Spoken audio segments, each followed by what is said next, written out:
Hello friends, welcome to our YouTube channel AK Nursing Study. In this video we discuss about hypertension. तो इस video में अपन hypertension को पढ़ेंगे। तो hypertension क्या होता है सब कुछ इस वीडियो में अपन देख लेंगे। तो वीडियो को शुरू करने से पहले यदि आप हमारे YouTube चैनल पर नए हो तो चैनल को सब्सक्राइब कर लीजिए, बेल आइकन प्रेस कर लीजिए, वीडियो को लाइक कीजिए एंड शेयर जरूर कीजिए। तो शुरू करते हैं अपना टॉपिक। अपना टॉपिक रहेगा हाइपरटेंशन। तो हाइपरटेंशन क्या होता है? जब अपना ब्लड प्रेशर नॉर्मल से ज़्यादा देखने को मिलता है उसे हम हाइपरटेंशन या हाई ब्लड प्रेशर बोलते हैं। तो हाइपरटेंशन को देखने से पहले हम देखते हैं ब्लड प्रेशर क्या होता है। तो ब्लड प्रेशर क्या होता है अपना? ब्लड प्रेशर की क्या डेफिनेशन है?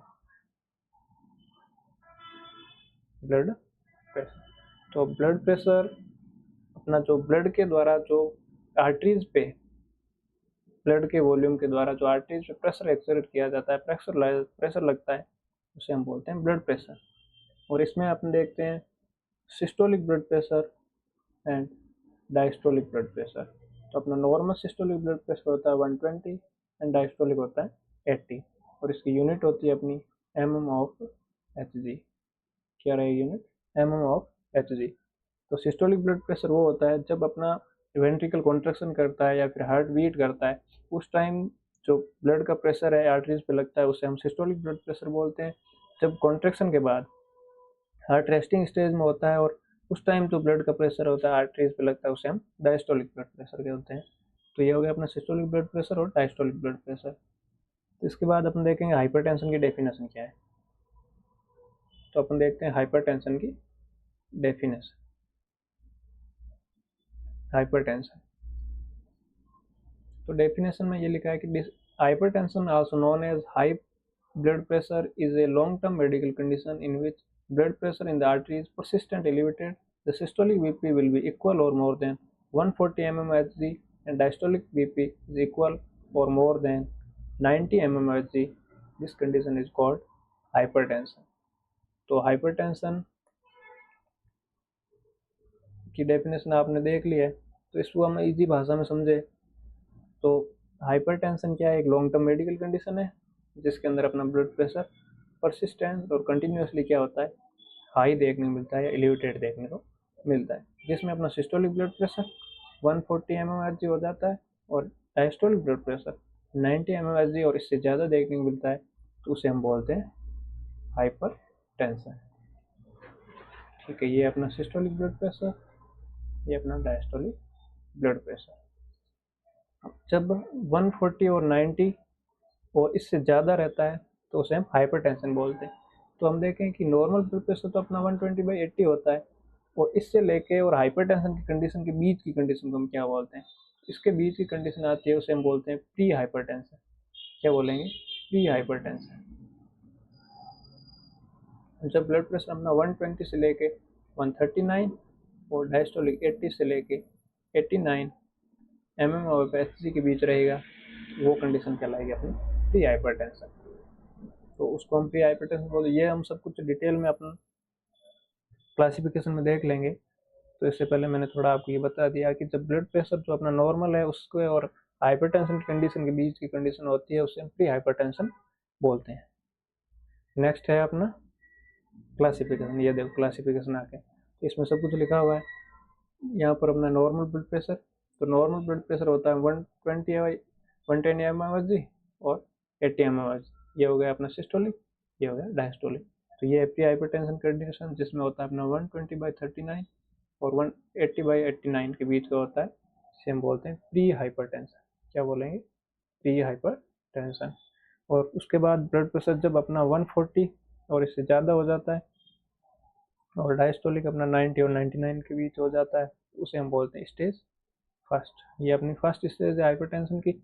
और जब ब्लड प्रेशर 160 और 180 के बीच रहता है और डायस्टोलिक 100 और 120 के बीच रहता है, तो हम स्टेज बोलते हैं सेकेंड। कौन सी? हाइपरटेंशन की स्टेज सेकेंड। और जब ब्लड प्रेशर मोर देन 180/120 हो जाता है तो उसे बोलते हैं हम हाइपरटेंसिव इमरजेंसी। ये एक इमरजेंसी कंडीशन है, इसे हाइपरटेंसिव क्राइसिस भी बोला जाता है। ये सीवियर कंडीशन का जैसे मेलिग्नेंट हाइपरटेंशन बोलते हैं। तो हाइपरटेंशन क्या है? तो हाइपरटेंशन अपना एक तरह की साइलेंट किलर डिजीज है, जिसे हम क्या कहते हैं, साइलेंट किलर डिजीज भी बोलते हैं। साइलेंट किलर डिजीज क्यों बोलते हैं? क्योंकि हाइपरटेंशन ऐसी कंडीशन है जो अर्ली स्टेज में हम इसे डायग्नोस नहीं कर पाते, अर्ली स्टेज में डायग्नोसिस नहीं होता, इसकी वजह से इसे हम साइलेंट किलर डिजीज बोलते हैं। जब तक ये इसका कॉम्प्लिकेशन नहीं स्टार्ट होता तब तक इसे डायग्नोस नहीं किया जाता। और ये हाइपरटेंशन उस कंडीशन में भी डायग्नोस हो जाता है अर्ली में, जब कोई पेशेंट कोई दूसरी डिजीज कंडीशन को लेकर हॉस्पिटल में पहुंचता है, तब अपने ब्लड प्रेशर देखते हैं, तब अपने डायग्नोस करते हैं कि ये हाइपरटेंशन है और बीपी बहुत हाई है। तो नॉर्मली अपना ब्लड प्रेशर अर्ली स्टेज में डायग्नोसिस नहीं होता पाता है, इसीलिए इसे हम साइलेंट किलर डिजीज भी बोलते हैं। तो नेक्स्ट है अपना, आगे बढ़ते हैं। नेक्स्ट आएगा अपना और टाइप्स। हाइपरटेंशन के और भी टाइप है, जिसमें प्रेगनेंसी में अपना जो बीपी हाई होता है, प्रेगनेंसी के कंडीशन में जो हाइपरटेंशन होता है उसे हम बोलते हैं प्रेगनेंसी इंड्यूस हाइपरटेंशन या फिर गेस्टेशनल हाइपरटेंशन, गेस्टेशनल हाइपरटेंशन बोलते हैं। तो नॉर्मल से जब ज़्यादा ब्लड प्रेशर देखने मिलता है प्रेगनेंसी के अंदर, जिसे हम गेस्टेशनल हाइपरटेंशन या फिर प्रेगनेंसी इंड्यूस्ड हाइपरटेंशन बोलते हैं। और इससे सीवियर कंडीशन होती है, सीवियर कंडीशन होती है, और उसके साथ में प्रोटीन यूरिया, एडिमा देखने को मिलता है, उसे हम बोलते हैं प्री अक्लेम्सिया और अक्लेम्सिया। तो ये सीवियर कंडीशन है हाइपरटेंशन की, जो हम प्रेगनेंसी में अपन को देखने को मिलती है, प्री अक्लेम्सिया और अक्लेम्सिया। ये सीवियर कंडीशन है, प्रेगनेंसी के अंदर डिसऑर्डर होता है उसमें देखने ये मिलती है। तो नेक्स्ट है अपना वाइट कोट हाइपरटेंशन। तो ये वाइट कोट हाइपरटेंशन क्या होता है, इसको देख लेते हैं। वाइट कोट हाइपरटेंशन वो कंडीशन है जिसके अंदर अपना नॉर्मल, घर में क्या होगा, बीपी नॉर्मल रहेगा। जब पेशेंट क्या होगा, हॉस्पिटल जाएगा, तो हॉस्पिटल जाएगा तो इसका बीपी क्या हो जाएगा, बढ़ जाएगा। तो उसे हम बोलते हैं वाइट कोट हाइपरटेंशन। और वाइट कोट हाइपरटेंशन क्यों बोलते हैं? क्योंकि अपने डॉक्टर के पास क्या होता है, वाइट कोट होता है, और जो वाइट कोट को देख के उसका जो ब्लड प्रेशर बढ़ जाता है, उसका बीपी बढ़ जाता है, उसे हम वाइट कोट हाइपरटेंशन ही बोलेंगे। तो ये हो गया वाइट कोट हाइपरटेंशन। कुछ पेशेंट में ऐसी कंडीशन भी देखने को मिलती है। उसके बाद अपना आता है स्यूडो हाइपरटेंशन।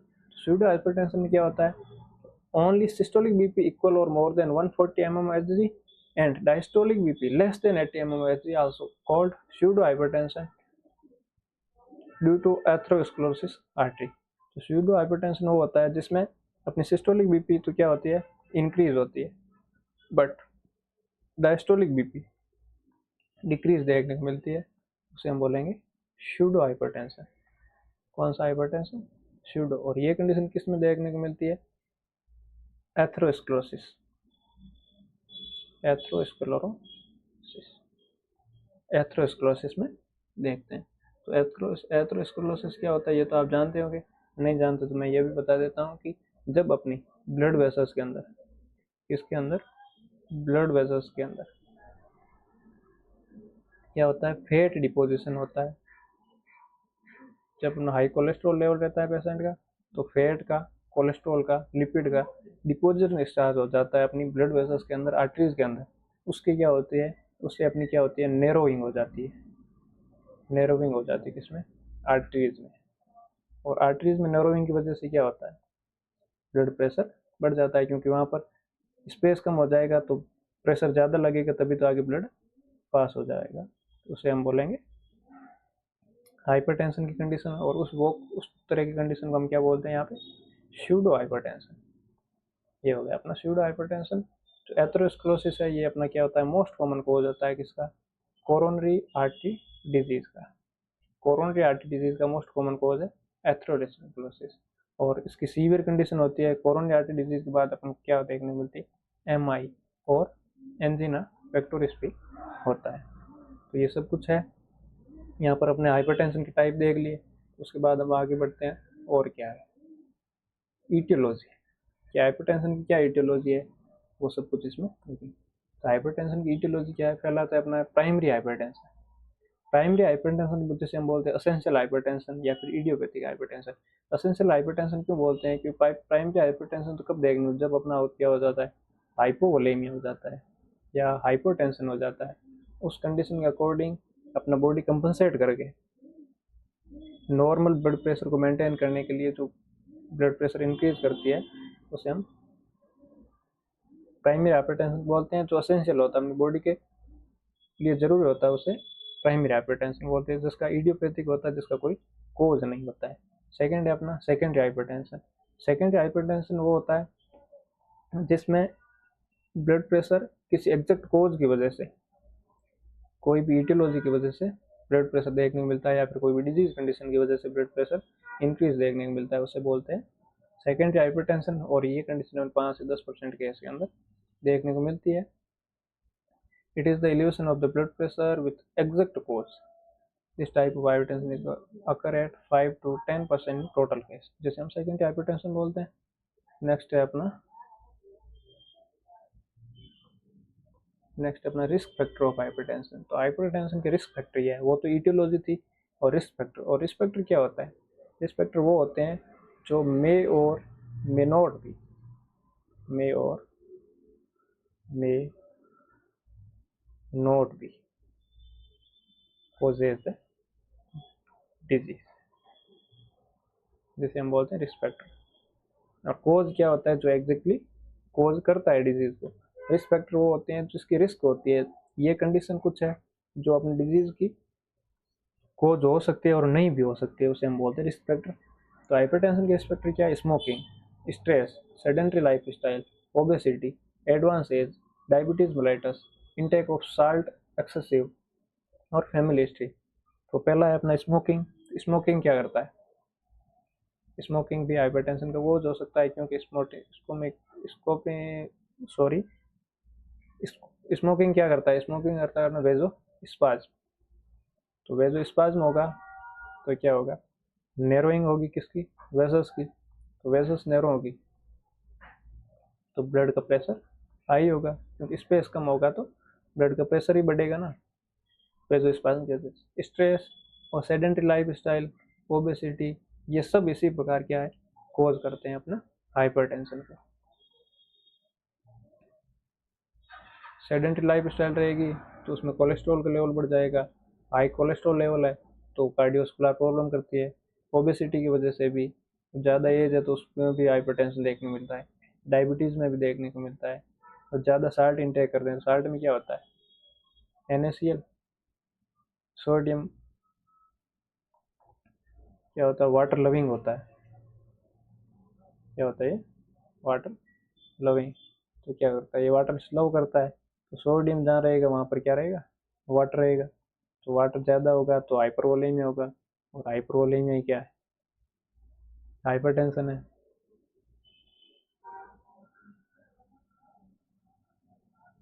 नेक्स्ट देखते हैं अपना cause of secondary hypertension. Secondary hypertension की क्या क्या कोज है वो देख लेते हैं। Congenital narrowing of aorta, congenitally aorta narrow होगी तो उसकी वजह से भी हाइपरटेंशन होगा। रीनल डिजीज, यदि रीनल में कोई डिसऑर्डर है या फिर क्रोनिक किडनी फेलियर है या रीनल डिसऑर्डर है तो उसकी वजह से क्या होगा कि अपना वाटर है जो एक्सीडेंट नहीं हो पाएगा, तो बॉडी में वाटर का वॉल्यूम बढ़ जाएगा तो ब्लड प्रेशर हाई देखने को मिलता है। एंडोक्राइन डिसऑर्डर, एंडोक्राइन डिसऑर्डर में अपन देखेंगे कुशिंग सिंड्रोम। कुशिंग सिंड्रोम में भी अपना क्या होता है, स्टेरॉइड का लेवल बढ़ जाता है, जिसकी वजह से अपना हाइपरटेंशन देखने को मिलता है। फियोक्रोमोसाइटोमा, फियोक्रोमोसाइटोमा ये भी एक एंडोक्राइन डिसऑर्डर है। Hyperthyroidism, increase level of thyroid T3 and T4। Pituitary tumour, pituitary gland का ट्यूमर हो जाएगा, उसकी वजह से भी क्या होगा, हाइपरटेंशन देखने को मिलता है। कौन सी डिजीज, हाइपर एल्डोस्टेरोनिज्म, ये सब कंडीशन है एंडोक्राइन कोज। इसकी वजह से भी, इन सब कंडीशन की वजह से भी क्या होगा, अपना हाई BP देखने को मिले। नेक्स्ट देखते हैं अपना न्यूरोलॉजिकल डिसऑर्डर। कुछ न्यूरोलॉजिकल डिसऑर्डर है, इनकी वजह से भी क्या है, हाइपरटेंशन देखने को मिलता है। न्यूरोलॉजिकल डिसऑर्डर में brain tumour, brain injury, GBS. GBS होता है अपना ये लिखा हुआ है Guillain Barre syndrome, Guillain Barre syndrome. Brain tumour होगा, ब्रेन इंजरी होगा तो ब्रेन में डिसऑर्डर होने की वजह से अपना पैरासिम्पेथेटिक और सिंपैथेटिक जो फंक्शन होता है और जो पैरासिम्पेथेटिक और सिंपैथेटिक एक्शन होता है हार्ट पे, तो वो काम नहीं हो पाएगा सही से, तो नहीं हो पाएगा, उसकी वजह से अपना हाइपरटेंशन और हाइपोटेंशन दोनों कंडीशन भी देखने को मिल सकती है। ग्लेन बेरी सिंड्रोम ये एक ऑटोइम्यून डिसऑर्डर है नर्वस सिस्टम का, जिसके अंदर क्या होती है अपने पेरिफेरल नर्व में क्या होता है डीमाइलिनेशन,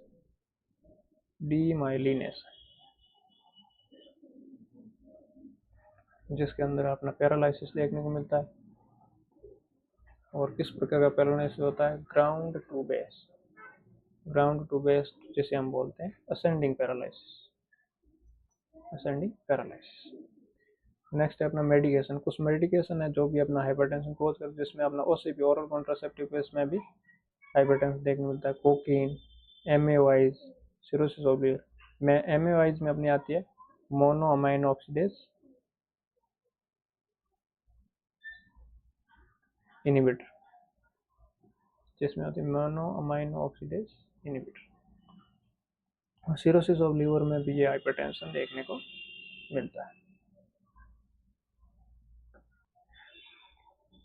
नेक्स्ट है अपना diagnostic evaluation and investigation of the hypertension, जिसमें अपन सबसे पहले history collection, physical examination, blood pressure monitoring, CBC, urine analysis, fasting blood sugar और random blood sugar, HbA1c, lipid profile, USG of kidney, X-ray, ECG, echo, CXR मतलब chest X-ray. तो history collection करेंगे, physical examination करेंगे, BP check करेंगे तभी तो diagnosis होगा, और सीबीसी भी देखेंगे, यूरिन का एनालिसिस करेंगे, fasting blood sugar, random blood sugar और HbA1c भरेगा। HbA1c क्या करता है अपना previous 3 months blood glucose level को बताता है, जिसके लिए हम करते हैं HbA1c टेस्ट, जो अपने पिछले 3 महीने की ब्लड शुगर को बताता है, जिसका नॉर्मल रेंज होती है अपनी <8, इससे ज़्यादा होगा तो क्या हो सकता है? डायबिटीज हो सकती है, जो 90 डेज के अपने ब्लड शुगर को बताता है। लिपिड प्रोफाइल, जिसमें हम लीवर के लिपिड प्रोफाइल टेस्ट देंगे, जिसमें सीरम इलेक्ट्रोलाइट लेवल का देखेंगे। यूएसजी करेंगे किडनी की, और चेस्ट एक्सरे करेंगे, इको करेंगे और ईसीजी करेंगे। ये सब कार्डियोवास्कुलर डायग्नोस्टिक इवैल्यूएशन। नेक्स्ट है अपना क्लिनिकल मैनिफेस्टेशन, जिसे हम बोलते हैं sign and symptom of hypertension. तो हम पढ़ क्या रहे हैं हाइपरटेंशन। तो हाइपरटेंशन का क्लिनिकल मैनिफेस्टेशन क्या होता है? Sometime high blood pressure does not cause any sign and symptom, silent killer disease, जो मैंने पहले बताया कि ये क्या है, साइलेंट किलर डिजीज है। ये अर्ली स्टेज में कोई भी साइन एंड सिम्टम शो नहीं करता है। लेटर स्टेज में साइन एंड सिम्टम देखने को मिल सकते हैं, जिसमें अपना severe headache, blood vision, confusion, nausea, vomiting and fatigue, epistaxis, chest pain, shortness of breathing. और एपिस्टेक्सिस क्या अपना, जिसे हम बोलते हैं नोज ब्लीड, क्योंकि अब नोज में प्लेक्सेस होते हैं, वो हाई ब्लड प्रेशर की वजह से, हाई प्रेशर की वजह से क्या हो जाते हैं? रप्चर हो जाते हैं। 2 प्लेक्सेस होते हैं, एक होता है वुड्रूप प्लेक्सस, दूसरा होता है कैसनबर्ग प्लेक्सस। इनमें रप्चर होने की वजह से, कैपिलरी रप्चर होने की वजह से नोज ब्लीड देखने को मिलता है, जो भी क्यों होता है? हाई ब्लड प्रेशर की वजह से होता है। चेस्ट पेन भी देखने को मिल सकता है, shortness of breathing, fatigue, vomiting, nausea, confusion, blood vision, severe headache. ये कुछ साइन एंड सिम्टम है, क्लिनिकल मैनिफेस्टेशन है, जो अपने इन कंडीशन में देखने को मिलते हैं। नेक्स्ट है अपना मैनेजमेंट, जिसमें फर्स्ट है अपना non pharmacological management. Non pharmacological management क्या हो सकता है अपना हाइपरटेंशन का, वो देखते हैं। तो first time non pharmacological life style modification, ठीक है। फर्स्ट में अपन क्या करते हैं? लाइफ स्टाइल मॉडिफिकेशन करते हैं, जिसमें वेट लॉस, लो साल्ट डाइट लेते हैं, low fat diet, high fibre diet, stop smoking, control diabetes mellitus and decrease stress. जो अपने रिस्क फैक्टर थे उनको हम प्रिवेंट करेंगे तो कुछ आराम या फिर रिलीफ देखने को मिल सकता है। तो हम प्रिवेंट करने के लिए ये चीज़ नॉन फार्माकोलॉजिकल ट्रीटमेंट कर सकते हैं। लाइफ स्टाइल, जैसे सेडेंटरी लाइफ स्टाइल है तो उसको एक्सरसाइज कराएंगे, एक्टिविटी शुरू करेंगे, जिससे फैट भी कम होगा, वेट लॉस होगा और नॉर्मल ब्लड प्रेशर भी हो जाएगा। लो साल्ट डाइट, तो साल्ट डाइट हाई होगी तो हाई साल्ट डाइट में क्या होता है, सोडियम, और सोडियम ज़्यादा होगा तो ब्लड वॉल्यूम ज़्यादा होगा तो ब्लड प्रेशर ज़्यादा हो जाएगा। तो लो सॉल्ट डाइट, जिसमें अपन हाइपरटेंशन की कंडीशन में हमेशा लो सॉल्ट डाइट, नमक कम खाने बोलते हैं। नेक्स्ट है लो फैट डाइट।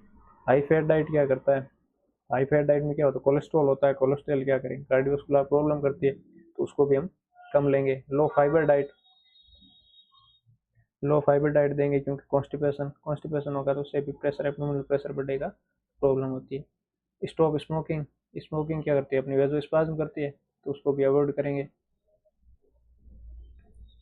और डायबिटीज़ को भी कंट्रोल करेंगे क्योंकि डायबिटीज़ की कंडीशन में भी हाइपरटेंशन देखने को मिलता है। स्ट्रेस को भी कम कर देंगे।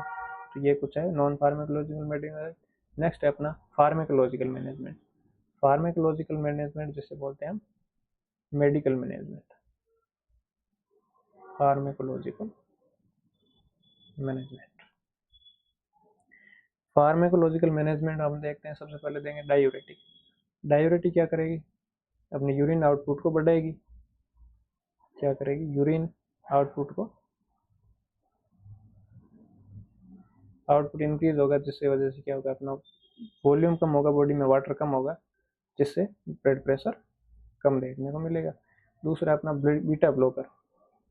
बीटा ब्लॉकर ड्रग जिसके एग्जांपल जैसे मेटोप्रोलोल, लाबेटालोल, एटेनोलोल, ये कुछ बीटा ब्लॉकर है जो भी अपनी ब्लड प्रेशर को कम करती है। Next AC inhibitor. AC inhibitor drug है, वो भी अपने हाइपरटेंशन की कंडीशन देखते हैं, जो भी अपने ब्लड प्रेशर को कम करती है। एसी इनिबिटर के अपने एग्जांपल है एनालाप्रिल, लिसेनोप्रिल, ये कुछ ड्रग्स होती है जिसके पीछे क्या आता है, प्रिल आता है, वो होती है अपनी एसी इनिबिटर। और उनका मोस्ट कॉमन साइड इफेक्ट होता है ड्राई कफ देखने को मिलता है। उसके बाद आती है अपनी calcium channel blocker. Calcium channel blocker में एम्लोडिपिन, निकार्डिपिन, ये कुछ एग्जांपल है, वो भी अपने ब्लड प्रेशर को कम करती है। नेक्स्ट अपनी डायलेटर, जिसे हम बोलते हैं वेजोडाइलेटर सोडियम नाइट्रोक्साइड, ये देते हैं जो वेजल्स को डायलेट करेगी और प्रेशर को कम करेगी। नेक्स्ट है अपना नर्सिंग मैनेजमेंट। तो नर्सिंग मैनेजमेंट क्या हो सकता है इस डिजीज के रिलेटेड, वो देख लेते हैं। तो पेशेंट को हम बताएंगे कि साइन सिम्टम क्या हो सकते हैं हाइपरटेंशन के, उससे अपन को क्या रहना है, अवेयर रहना है।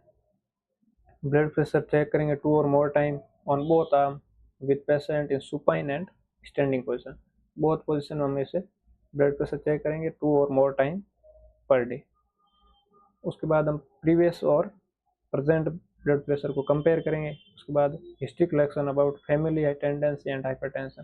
तो हाइपरटेंशन क्या है, फैमिली हिस्ट्री भी शो करता है, तो जिसमें फैमिली हिस्ट्री है तो उससे डाटा कलेक्ट करेंगे और पूछेंगे कि आपकी फैमिली में पहले कितना हाइपरटेंशन देखने को मिल रहा है, किस किस को रहा है, तो उसको भी रिस्क फैक्टर हो सकती है।